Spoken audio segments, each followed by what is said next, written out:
జై కుసుమహర కుసుమహరనాథ్ భక్తులుగా ఎంతో కాలం నుంచి ఆ కుసుమహరనాథులు పెట్టిన భిక్ష వల్ల ఆ నామ భిక్ష వల్ల నామం చేసి తరిస్తున్నారు.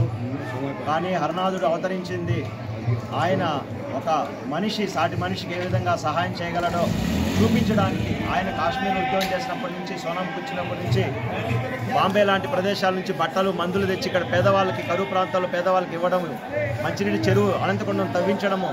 హరనాథుడు అంటే కేవలము నామ ప్రచారమే కాకుండా సేవా కార్యక్రమాలు కూడా హరనాథుడు ఎంతో ముందుకు వచ్చి అదేవిధంగా భక్తులకి మార్గదర్శకంగా చూపించాడు. నీ దగ్గర 10 బట్టలు ఉంటే ఒక బట్ట ఇవ్వమని చెప్పాడు.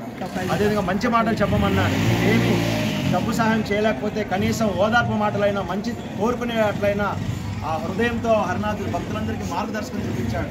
ఆయన చూపిన బాటలో మనమందరం కూడా నడవాలని, నడుస్తున్నాము. ఇంకా ముందు అనేక మంచి కార్యక్రమాలు చేయాలని ఆ సోదర భక్తులందరూ కూడా వాళ్ళ వంతు కృషి చేసి వాళ్ళ సహాయంతో వాళ్ళ ఊరిలో, అదేవిధంగా సోనముఖిలో కూడా హాస్పిటల్ కానీ, ఇక్కడ కానీ మరిన్ని ప్రాంతాల్లో మనం అవసరమైన వాళ్ళకి సహాయం చేసి కుసుమహరనాథులకి సంతోషాన్ని ఇవ్వడానికి మనం మనస్ఫూర్తిగా ప్రయత్నిస్తామని ఈ సందర్భంగా కోరుకుంటూ జయ బలో శ్రీ కుసుమనాథ మహాప్రభుకి, మాతృ శ్రీ కుసుమ కుమార్ దేవికి, ధాముకి, భక్త బృందకి, వస్త్ర సేవకి,